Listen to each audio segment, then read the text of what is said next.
Hello everyone, my name is Hannah and today I will be talking about Volume 1 of Jane Austen's Northanger Abbey and specifically why I think it's a novel about novels. Jane Austen was born in England in 1775 and she died in 1817. She lived to be 41 years old, and despite the fact that she is a household name for us now, she experienced only modest success while she was alive and little fame. She published 4 novels during her lifetime: Sense and Sensibility, Pride and Prejudice, Mansfield Park, and Emma, which is my personal favorite. She is best known for her marriage plot novels, but she also crucially created stories that lent importance to the domestic worlds of women. She did this while subtly addressing the contexts of her own life, culturally, politically, and economically. And in Northanger Abbey, this is especially apparent in how she is addressing ideas of the novel and the Gothic novel, which will be explored later. To set the scene for Northanger Abbey, it was first published 6 months after Austen's death in a 4-volume set with Persuasion. It is thought to have been written around 1798 and was unsuccessfully sent for publication in 1803. Several angry letters were sent, and Austen signed one M.A.D. in all capitals, which I think is funny. The novel is 2 volumes, and some critics claim that each volume feels like a different novel. This may be because the novel was unfinished, and Austen had never meant for it to be published. It also had many titles: Susan, then Catherine, and then Northanger Abbey. In a letter to her niece, Fanny Knight, Austen wrote, "Miss Catherine is put upon the shelf for present, and I do not know that she will ever come out." She would often discuss her works in letters by the first name of the heroine within the work, which I find kind of neat. The first volume of Northanger Abbey is best characterized as a marriage plot novel and a novel of manners. We are introduced to Catherine Morland, our very intentionally ordinary heroine. Most of the volume takes place in Bath, England, a place Austen had lived during her lifetime. And though Northanger Abbey is often cited as a Gothic parody, it is really the second volume when satirical use of Gothic tropes really kicks off. Some other quick facts about the second volume: it takes place in Northanger Abbey, which is an imaginary place. This is where the line also blurs for Catherine between the real and the Gothic, and she is forced to snap out of her delusion and come to terms with her world as it really is. Northanger Abbey's Catherine Morland, by the way, is really just your average girl. She is described first as plain, with a thin, awkward figure, a sallow skin without color. She was often inattentive and occasionally stupid. Still, she had neither a bad heart nor a bad temper, which is important to note. The critical narrator tells us that Catherine's beauty and capability both improve with age, but not so much as a grand miracle. She is normal, not exceptional. The first sentence of the novel explains her disposition perfectly. No one who had ever seen Catherine Morland in her infancy would have supposed her born to be a heroine. If no one would have expected Catherine to be a heroine, what is a typical Gothic heroine like? According to Anne Radcliffe, they are denied educations, usually orphans left to terrible circumstance, and also usually a creature of stupendous natural beauty. Catherine is not like this at all. She has access to an education, she's just not that gifted, 2 very alive and very adequate parents, and average looks.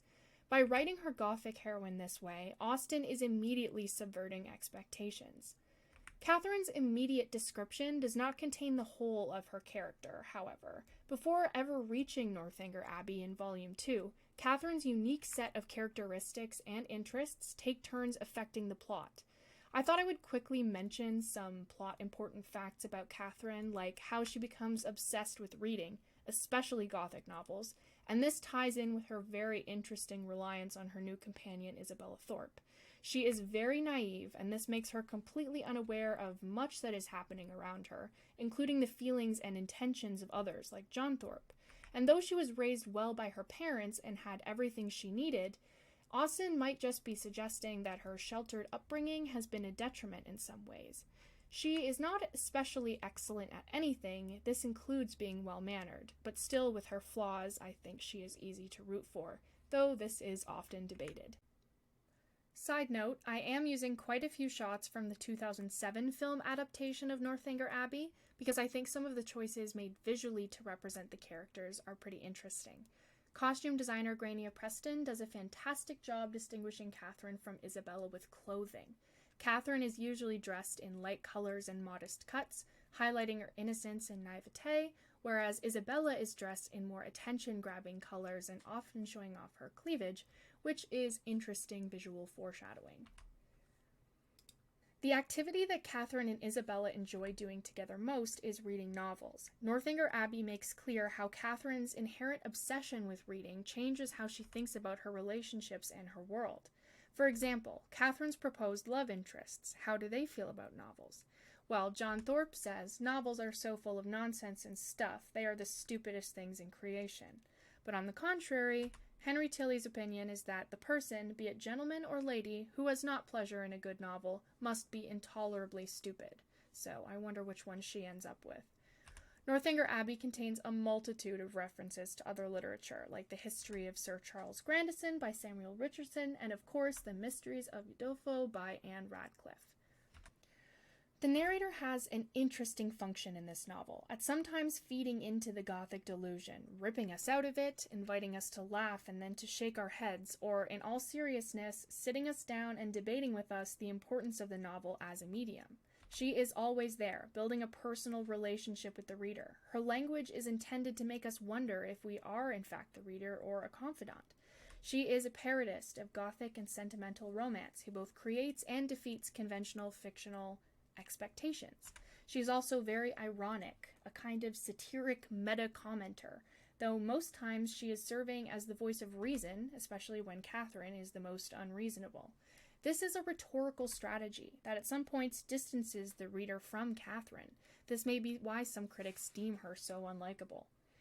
Free indirect discourse is when a narrator conveys a character's thoughts within the narration, as though the narrator can peer directly into their mind. At some points, we are allowed to directly look into Catherine's mind and hear her thoughts. This is how we're able to bear witness to her thoughts and expectations. And though this is most substantial in the second volume, it does happen in the first volume as well.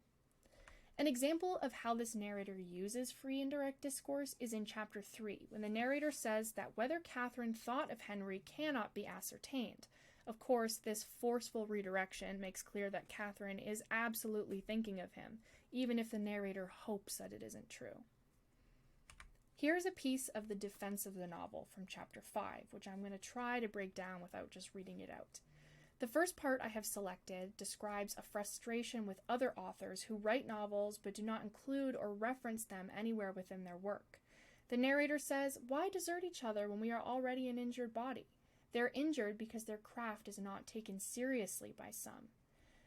Here's a quote from the bottom part here. "And what are you reading, miss? Oh, it is only a novel. It is only Cecilia or Camilla or Belinda." But Austen does not agree with this use of the word only, which I'll explain. Northanger Abbey's narrative takes care to encourage rather than punish the absorbed reader. Catherine's behavior is reformed. The defense of the novel in chapter 5 is one such example of where Austen stands on this issue of women reading as well as writing. The novel is defended as a real kind of literature, whether it is read for learning purposes or for enjoyment, and is not in itself a lesser medium because it has been gendered feminine. If most readers of novels are women, this does not mean that novels are worse than other literary forms. The narrator names works written by women, about women, as not only some work, but instead argues that they are some of the greatest examples of literature. This phenomenon of attributing lesser value to things loved by women, and especially teenage girls, is not unique to Austen's time and culture. Some examples you may find interesting. The word hysteria comes from the Greek word hysterica, which means uterus. From this article I found titled, "Why Do We Invalidate Things Liked by Teenage Girls?" the author writes, "It is not considered as hysterical when sports fans weep when their favorite team loses or destroy property when they win, but it is considered hysterical when K-pop fans scream with joy at their very first concert." To conclude my presentation, the first volume of Northanger Abbey introduces the reader to both Catherine and the narrator. It sets the scene in Bath, England, and introduces the reader to some important characters as well as their dispositions and motives. Austen also establishes that this is a novel about novels by parodying and satirizing the genre with an unlikely heroine obsessed with reading Gothic stories. She also establishes the narrator as uniquely colloquial and ironic, and debates directly, and I think very successfully, the importance of the novel. By the end of Northanger Abbey, Catherine's interpretive instincts will be honest, and she will learn to read widely. both in literature and in reading the motivations of other people. Still, even before Volume 2, the novel is a novel about novels written by women and read by women. Thanks!